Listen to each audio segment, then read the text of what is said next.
Welcome back, my dear crime lovers. This is a new episode of the history of the American Mafia, adapted and written by Fabio Fabiano and translated by me, Grace Carlisi. I hope you enjoy this new episode. The Prohibition Era in the United States of America. The 1920s brought a drastic change to the underworld of the United States of America and, consequently, to Cosa Nostra. The cause was mainly attributed to the era of Prohibition, although regarding the American Mafia there was another important contributing cause that should not be overlooked. That was the strong repression of the fascist regime against the Italian Mafia, which took place in the same period in time. In fact, due to this strict regime, many components of the Sicilian Mafia fled from Sicily to the new continent. The approval of the 18th Amendment to the American Constitution initiated the so-called era of Prohibition in the US. According to this New York law, passed in 1919, the production, retail and distribution of alcohol was prohibited in the United States of America. Any offenders were considered to be committing a federal crime. A federal agency was established to contrast the phenomenon, called the Prohibition Office, with nearly 2,000 agents scattered throughout the territory. In those years, there was a real crusade against alcohol abuse, and also, to a lesser extent, against psychotropic substances. Behind the crusade against alcohol were the leaders of the Protestant Church. The accusation of the Puritans was based on a social and Christian nature. They were worried about the excess indulgence in alcohol. They claimed it seriously interfered with their mission to save the soul because it destroyed man's health, weakened his reason and distracted him from God's love.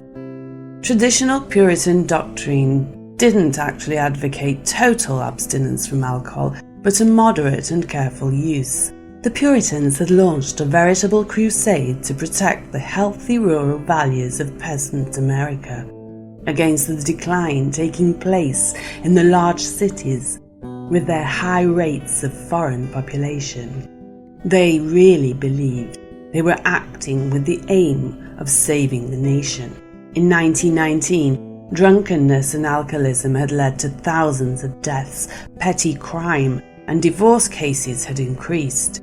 The economic depression in the 1890s had led to a feeling of dissatisfaction with the government. Railway companies, holding companies and industrial monopolies exerted considerable political influence. The rich consolidated their economic power, the poor and middle class pushed for change. From this widespread discontent emerged the progressive movement, was based on the concept that human nature is fundamentally good and that the government should be the tool for improving and perfecting society in order to create a better world. As a middle-class movement, progressivism has sought to preserve economic opportunity and restore democracy so that all Americans can continue to thrive. Progressives try to protect their social status. They were concerned about the consequences of alcohol abuse among the lower classes and civil unrest that could ensue.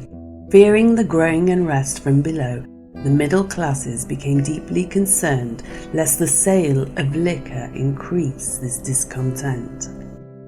Saloons were also considered havens of debauchery that promoted anti-Americanism and prevented the integration of the poor and immigrant lower classes into the American society, where fertile ground was cultivated for the growth of illegality and violence.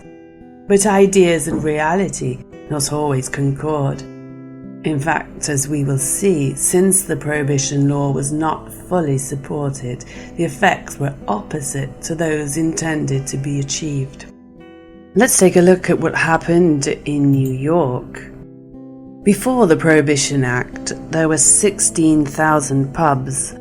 Not long after the enforcement of the law, there was an increase in the sales of illegal alcohol, So much so that there were about 32 clandestine clubs and pubs. These were the famous speakeasies. Some of these were run by members of organized crime groups. Despite numerous police raids and arrests of owners and customers, they were so profitable that they continued to thrive.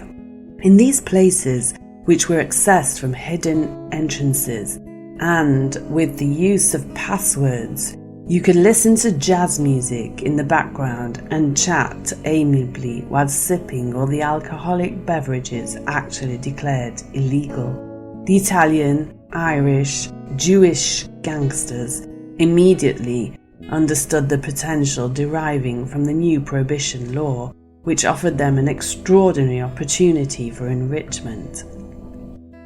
Bands of organized crimes changed their objectives and dedicated themselves to the smuggling of alcohol or to the illegal trade and transport of alcoholic drinks, due to the high demand of the people who wished to drink. Their apartments, basements, warehouses soon turned into distilleries with stills. These structures were commonly referred to as alcohol stoves. The phenomenon spread mainly in the New York ghettos. Prohibition led to a great demand for alcohol and therefore a market with a very substantial illegal turnover. Each barrel of beer that costed about $5 to produce was being resold for $36 clandestinely. The resale of higher alcoholic content beverages guaranteed a much higher profit. Furthermore, being a clandestine trade, it was not subject to taxes. The alcohol came from Canada, Mexico, and from English ships anchored outside the American territorial waters, ready to supply the smugglers. With prohibition, corruption of public officials who pocketed bribes to turn a blind eye to illicit trafficking was widespread. The smugglers, in order to carry out their illegal activities, couldn't rely on state authorities to better explain the issue. It should be remembered how often distinct quantities of alcohol, illegally produced and transported, was stolen or robbed by other unscrupulous gangsters. As it was smuggling, it was clear that these acts of violence could not be reported or prosecuted by state authorities. Therefore, the smugglers employed armed men to protect their merchandise. It goes without saying that violence was not avoided. In 1932, the Democratic Party won the elections, and in February 1933 approved that the 21st Amendment, which returned to individual states the freedom to decide on the production and trade of alcohol, decreeing the end of the Prohibition Era.